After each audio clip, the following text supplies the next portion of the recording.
Benson podcast lecture. So sit back and enjoy a couple pointers and tips here. You can pause whenever you need to, of course, and take some notes, add to it, and do what you need to do. And make sure that you save any questions that you have and bring them into class.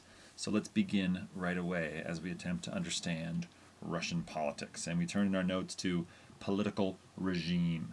And the first thing we're going to talk about is the Russian Constitution. And what we're talking about here, of course, is the birth of Russia out of the former Soviet Union. And one of the key things that we need to keep in mind and understand is that this transition occurs out of violent conflict. Completely unlike what we talked about in the long transitions, gradualness of England. And sure, England had its fair share of revolutions as well. But this is all very recent and all very current. We're talking about the fall of the Soviet Union in 1989. And we're talking about what happens after this. 1991 is the big event, right? And what you see here is a picture. The man in the middle with the papers and the white hair, that's Boris Yeltsin. And this is the famous moment when Parliament sought to block Yeltsin in 1991. And very dramatically, he stood atop the tank. You can see him there with his assistants and supporters and television crews. He's on top of a tank, and he's basically challenging the hardliners, who were basically part of the 91 coup and who were trying to stop Yeltsin and in his reforms and prevent the end of communism. Things change very dramatically and very quickly in Russia or Soviet Union as it's falling apart. Yeltsin will actually dissolve parliament in 93, and rather than standing on top of the tanks this time and blocking an action, this time he's ordering them to fire on Parliament. So he has dissolved Parliament. They barricaded themselves inside the buildings quite dramatically, and Yeltsin brings out the tanks and they essentially force them out. You can see the Parliament building on fire there in the center. And this brings up the referendum. And this is one of the most classic and famous examples in comparative politics of the use of referendum very effectively. And it's the December 1993 referendum that we're talking about. And this was a referendum on Russia's new constitution, which creates the Russia that we're dealing with today. Now, certainly there'll be some amendments and changes, but this is essentially the government that we're dealing with today, is the Russia created in this proposed referendum. They had 58.4% turnout to vote, or 58.4% voted yes, and it's important to note that 54.8%, we reverse those numbers there, check the screen if you're confused, was our voter turnout. That's how many people actually showed up, and there was a requirement for 50%. They needed to have 50% of the voters there for it to count, and they did, so it counted, and the referendum passes, and the Constitution of Russia goes into effect. And this is a great moment to take an aside. We're going to leave Russian politics for a second and put our comparative politics hats on, and we're going to review the idea of the referendum. Now, we used the referendum quite a bit when we talked about the United Kingdom, so I want to make sure that everybody remembers exactly what it is when we talk about referendum. So think for a moment and see if you can recall the definition of a referendum. I'm not going to give you much time. We'll put it right up there on the screen. It's a vote by the electorate on an issue referred by the government. A little typo there, sorry. There is, of course, many advantages to why you would choose to do a referendum rather than just passing a law through Parliament or having a presidential decree. Those are a couple different ways laws get passed. In this case, you can see this list here: avoid responsibility. In other words, you can say it wasn't my fault. These guys decided, you decided, the people decided. It's not just the politicians. You can't blame the politicians. At the same time, it's often the executive branch who proposes referendums, so it can enhance their power. It enhances the power of the executive because the third answer, bypasses the legislature. It goes right around. If you can't get Congress or whatever your legislature, the Parliament or the Duma is called, then you can call a referendum. It's also seen as more democratic. The people have spoken. You shift accountability. That's like the first one, avoiding responsibility. It can force a decision and shut debate. And then, of course, it increases legitimacy. All right. Now, continuing our review, who calls referendums in the UK? Give yourself a second. See if you can remember whose responsibility is that in the United Kingdom. It would, of course, be the Prime Minister. Or if you'd said David Cameron, you would have had the correct answer. It is not the Queen. Anybody said the Queen, you have to smack yourself around a little bit, because it is in fact not the Queen. The Queen has no real power. If you put any of the previous prime ministers as your guess, then you were also incorrect.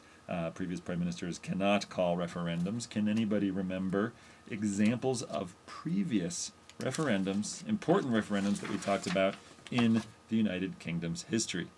Think for a moment again, if you can imagine any examples of referendums, and then I'm going to just throw them right up there on the screen. These should all look familiar. I'm not even going to read them all. The single currency that's joining the Euro Union, of course, that one was proposed and didn't happen. The European Union Constitution, that one also did not happen. And then, of course, the most recent one, just this past year, was the alternative voting electoral reform plan, right? So that's in the UK. And of course, I should also mention that most of those happened under Tony Blair, except the very last one, which was under David Cameron. Turn your page in your notes, and you'll see it says, in the United States of America. We should keep in mind that we do not have a federal referendum. It doesn't exist in America. We do not have one. We do have them, however, at the state level, quite common in Colorado and 24 other states in which there are referendums. And they're brought up by state governments through petition of the population or by elected officials. It depends on the state. Anyways, let's get back to Russia now. So who in Russia can call a referendum? It is, of course, the president. And in this case, the current president is Medvedev. Excuse my pronunciation. And I put Putin in parentheses there because, of course, it's very unclear who's really in charge. Medvedev is considered the president, but as prime minister, Putin is definitely pulling a lot of strings and influencing Medvedev quite significantly. But formally in the Constitution, it is, in fact, the president's responsibility. And so now we can talk about some examples of referendum in Russia. So the one we just talked about, as a matter of fact, is the ratification of the Russian Constitution in 1993, which was called by President Yeltsin. He also did another referendum on him as president. In other words, it was sort of a national vote to determine whether or not he had the support and the will of the people behind him, because he was making so many changes and the hardline communists were against him. But by passing and succeeding in these referendums, it increased his legitimacy. It strengthened him in a political conflict within Russia. And then there was a more recent referendum on Chechnya in March of 2003 on the status of Chechnya in order to give it a sense of autonomy. And we'll talk in depth about Chechnya later. They were given their own separate constitution and president, however, maintaining strong ties to Russia. All right. Let's switch gears now and talk about branches of government. What kind of government does Russia have? Well, it's confusing. It's not anything we've talked about before. It has a couple different names. We can call it semi-presidential, or we can call it mixed presidential parliamentary system. All right. The nickname it has received is the tandemocracy. The tandemocracy, in which it is unclear who is really in charge. But even before that, we still have the idea of the mixed system, even without Putin on the right, facing off across Medvedev, the president. And it's another great picture where you just get the idea that these two guys are sharing power in a informal way that's not necessarily determined by the Constitution. But it is a mixed presidential parliamentary system, and we'll get back to talking about some details of that in just a moment. But let me just say that fundamentally, a mixed system is one in which excuse me, the executive power is split between a president and a prime minister. All right, this is different. We're kind of almost combining what we learned about the United Kingdom with its parliamentary system and a presidential, like American system. We have a president and a prime minister, and they both have power. What kind of power do they have? Well, first of all, we have the president. We have an elected president who serves a 4-year term, and they may serve up to 2 terms. They are limited, like in America. In fact, that looks very familiar because it's the same thing that we have. However, there has been an amendment to the Constitution, and it was done in 2008, that states that they'll next, after 2012, Presidents will serve 6-year terms. So the term length is changing. It's going to get longer, but that doesn't go into effect until this next election that's coming up next year. All right.